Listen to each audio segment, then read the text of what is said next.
Hello, నేను శ్రీశ్రావు.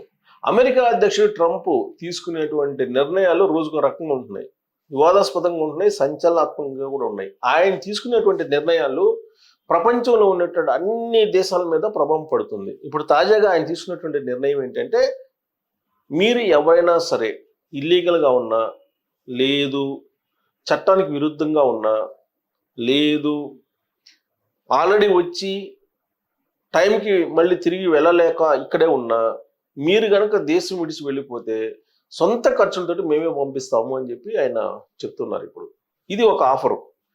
ఎవరైతే ప్రపంచంలోని వివిధ దేశాల నుంచి వచ్చి అమెరికాలో స్థిరపడ్డారో వాళ్ళకి అఫీషియల్గా ఈ సోషల్ సెక్యూరిటీ గార్డ్ కానీ, లేదంటే H1B వీసా కానీ, లేదా ఇతర రకాల వీసాలు ఏవి లేకపోయినప్పటికీ కూడా మీరు స్వచ్ఛందంగా దేశం విడిచి వెళ్ళిపోండి, లేదంటే మీరు కారాగారంలో గోచలు ఎక్కబెట్టాల్సి వస్తుంది అని చెప్పి ఆయన చెప్తున్నారు. అంతేకాదు ఏప్రిల్ 20వ తారీఖున ఒక సీరియస్ డెసిషన్ ఆయన తీసుకోబోతున్నారు. 1807 తిరుగుబాటు చట్టాన్ని ఆయన అనౌన్స్ చేయబోతున్నారు. చూచాయిగా ఈ విషయాన్ని ఆయన చెప్పారు. వైట్ హౌస్ కూడా లీక్ చేసింది. ఆయన ఇప్పుడు రక్షణ శాఖ నుంచి, అలాగే హోమ్లాండ్ సెక్రటరీ నుంచి వచ్చేటువంటి నివేదిక కోసం వెయిట్ చేస్తూ ఉన్నారు. ఆ నివేదిక వచ్చిన తర్వాత ఇమీడియట్గా తీసుకున్నటువంటి యాక్షన్ ఏంటంటే, ట్రంప్ 1807 తిరుగుబాటు చట్టాన్ని ఆయన అమల్లోకి తీసుకురాబోతున్నారు. అదేంటంటే అత్యవసర పరిస్థితి, అంటే ఎమర్జెన్సీని ప్రకటించబోతున్నాడు. ఎమర్జెన్సీని ప్రకటిస్తే కనుక అప్పుడు ఏమవుతుందంటే, దొరికిన వాళ్ళని దొరికినట్టు తీసుకెళ్ళిపోయి జైలులో పెట్టడం, ఇల్లీగల్గా ఉన్నటువంటి వాళ్ళని. ఇలా ఇల్లీగల్గా ఉన్నటువంటి వాళ్ళు 12 లక్షల మంది ఉన్నారని చెప్పి ప్రాథమికంగా అంచనా వేస్తుంది ట్రంప్ ప్రభుత్వం. ఈ 12 లక్షల్లో సుమారుగా 3 లక్షల మంది ఇండియన్స్ ఉంటారు అని చెప్పి అంచనా వేస్తున్నారు. ఈ 3 లక్షల్లో తెలుగు వాళ్ళు కనీసం 1.5 లక్ష మంది ఉండొచ్చు అని చెప్పి అంటున్నారు. అంటే వీళ్ళందరూ తిరిగి రావాల్సిన పరిస్థితి. ఆల్రెడీ కొత్త జంటలకి కొన్ని నిబంధనలు పెట్టారు, అలాగే డిపెండెంట్స్కి కొన్ని నిబంధనలు పెట్టారు, గ్రీన్ కార్డు హోల్డర్స్కి కూడా నిబంధనలు పెట్టారు. గ్రీన్ కార్డు ఉన్నప్పటికీ మీరు అమెరికా పౌరులు కాదు అనేటువంటి విషయాన్ని చెప్తున్నాడు ట్రంప్. అమెరికా పౌరుల కింద మీరు భావించడానికి లేదు అని చెప్తున్నారు. పైగా ఎప్పటికప్పుడు డేటాని అప్డేట్ చేసుకోమంటున్నారు. అప్డేట్ చేసుకునేటువంటి టైం కూడా ఇచ్చేశారు. ఇప్పటికే శరణార్థులుగా వచ్చి అమెరికాలో ఉన్నటువంటి 90,000 కుటుంబాలకి సుమారుగా ఆయన నోటీసులు పంపించారు.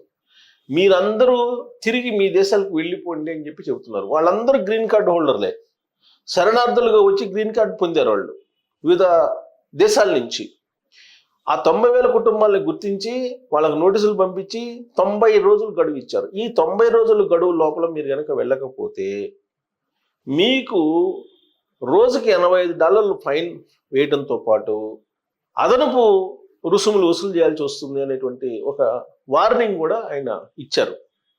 దానికి రెస్పాండ్ అయినటువంటి కొన్ని కుటుంబాలు అమెరికా విడిచిపెట్టి వెళ్ళిపోయాయి గౌరవంగా. మరికొన్ని కుటుంబాలు ఇంకా ఉన్నాయి అక్కడ. ట్రంప్ విధానాలను వ్యతిరేకిస్తూ నిరసనలు కూడా వ్యక్తం చేస్తున్నారు. సో వీళ్ళందరికీ ఒకే చట్టం 1807, ఆ చట్టాన్ని ప్రయోగిస్తేనే అమెరికా నుంచి వీళ్ళందరిని పంపించగలము అనేటువంటి నిర్ణయానికి ట్రంప్ వచ్చారని చెప్పి తెలుస్తుంది. పైగా దక్షిణ అమెరికా సరిహద్దుల్లో అక్కడ ఆల్మోస్ట్ ఇప్పటికే ఎమర్జెన్సీ వాతావరణం ఉంది. అక్కడ దాదాపు 1,500 మంది జాతీయ సెక్యూరిటీ సిబ్బంది మోహరించి ఉన్నారు. అక్కడ రక్షణ దళాలను కూడా పెట్టారు, అక్కడ వైమానిక దళాలను కూడా పెట్టారు. అక్కడ వైమానిక దళాలను పెట్టి మొత్తం బోర్డర్ను మొత్తం కూడా మూసేసేటువంటి పరిస్థితి ఇప్పుడు నెలకొంది. మూసేసారు కూడా ఆల్మోస్ట్. ఇక క్యూబా దగ్గర దాదాపు 30,000 మందిని జైళ్ళల్లో పెట్టడానికి ఏర్పాట్లు చేస్తూ ఉన్నారు. సో ఇన్ని ఏర్పాట్లు ఎందుకు చేస్తున్నారంటే ఎమర్జెన్సీని ప్రకటించడానికి. అందుకే ఇప్పుడు బంపర్ ఆఫర్ ఇచ్చారు. ఏం ఆఫర్ ఇచ్చారంటే, మీరు కనుక గౌరవంగా ముందుకు వచ్చి అమెరికాలో ఇప్పటి వరకు మేము చట్టవిరుద్ధంగా ఉన్నాం, నిబంధనలకు విరుద్ధంగా ఉన్నాం, కాబట్టి మేము వెళ్ళిపోతాం అని చెప్పి కనుక మీరు కనుక ఇన్ఫార్మ్ చేస్తే మీకు ఫ్లైట్ టికెట్తో పాటు అయ్యేటువంటి ఖర్చులు కూడా భరాయించడానికి ట్రంప్ ప్రభుత్వం ముందుకు వస్తుంది. ఈ అవకాశాన్ని మీరు ఉపయోగించుకోండి అని చెప్పేసి అమెరికా ప్రభుత్వం చెప్తుంది. ఇంకొక వైపు రెసిప్రోకల్ ట్యాక్స్ అనేది 90 రోజుల పాటు రిలాక్సేషన్ ఇచ్చారు ఆయన అన్ని దేశాలకి, ఒక్క చైనాకు మాత్రం ఇవ్వాల. చైనా అమెరికా మధ్య ఒక వాణిజ్యపరమైనటువంటి వార్ జరుగుతుంది, ట్రేడ్ వార్ జరుగుతుంది. పోటీపడి వాళ్ళు సుంకాలు వేసుకుంటున్నారు. 250% సుంకం చైనా ప్రభుత్వం వేసిందంటే అమెరికా ప్రొడక్ట్స్ మీద. ఏ స్థాయిలో అటు అమెరికా ఇటు చైనా మధ్య ట్రేడ్ వార్ జరుగుతుందో మనం అర్థం చేసుకోవచ్చు. ఇప్పుడు చైనా వాళ్ళు ఏమంటున్నారు, మేము తగ్గేదే లేదంటున్నారు. అందుకే విలువైనటువంటి కొన్ని మినరల్స్ని ఎగుమతి చేయకుండా ఆపేసింది చైనా. దీంతో అమెరికాలో ఉండేటువంటి కొన్ని ఉత్పత్తుల తయారీ ఆగిపోతుంది. ఇది అమెరికాకి చాలా నష్టం అనేటువంటి అభిప్రాయం వ్యక్తం అవుతుంది. ఇంకొక వైపు ద్రవ్యోల్బణం పెరిగిపోతుంది. అక్కడ నిత్యావసర వస్తువుల ధరలు పెరిగిపోతున్నాయి. ఎప్పుడూ లేని విధంగా డజన్ ఎగ్స్ ఇప్పుడు $10 అయింది. డజన్ ఎగ్స్ $10 అయిందంటే మిగతా వస్తువుల రేట్లు ఏ విధంగా ఉంటాయనేది మనం ఊహించుకోవచ్చు. సో ఆయా దేశాలు అమెరికాకి కనుక ఎగుమతులు చేయకపోతే అక్కడ ఇంపోర్ట్ డ్యూటీస్ ఎక్కువ ఉన్నాయని చెప్పి అమెరికా ప్రజలే, అమెరికా పౌరులే నష్టపోతారు. అమెరికాలో ఉండేటువంటి వాళ్ళే నష్టపోతారు. మీకు గుర్తుంటే కనుక గత ఏడాది ఇండియా నుంచి రైస్ ఎక్స్పోర్ట్స్ ఆగిపోయాయి. దీంతో అక్కడ గ్రాసరీ స్టోర్స్లో రైస్ లేదు.